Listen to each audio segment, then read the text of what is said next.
कामाचा माणूस आहे, मी कामाचाच माणूस आहे, हे जे दादांचं ब्रीज वाक्य होतं ते पुढे नेण्याचं काम खऱ्या अर्थानं तुम्हाला आम्हाला या ठिकाणी करायचं आहे.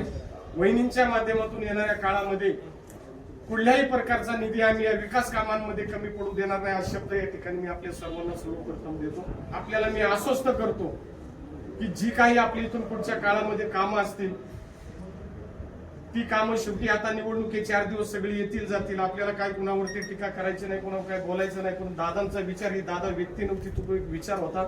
तो विचार आपल्याला इथून पुढच्या काळामध्ये खऱ्या अर्थानं पुढे न्यायचा आहे.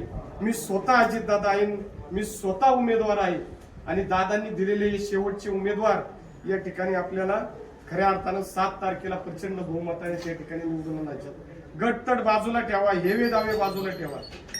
ज्या माणसाने आयुष्यात आपल्यासाठी काहीतरी केले त्या माणसाची देण्याची ही वेळ आलेली आता. आपल्याला आपला विचाराचा त्या ठिकाणी आमदार दादांच्या विचाराचे इथून पाठीमागच्या काळामध्ये कायम राष्ट्रवादी काँग्रेस पक्षावरतीच आपल्या दादांच्या वरती आपण कायम विश्वास ठेवून जिल्हा परिषदची सत्ता ही आपल्या खेडोपाड्याचा विकास करण्यासाठी, वाड्यावस्त्यांचा विकास करण्यासाठी दादांच्या विचाराचे सदस्य आपण निवडून दिलेले आहे. सगळेजण बाहेर पडा.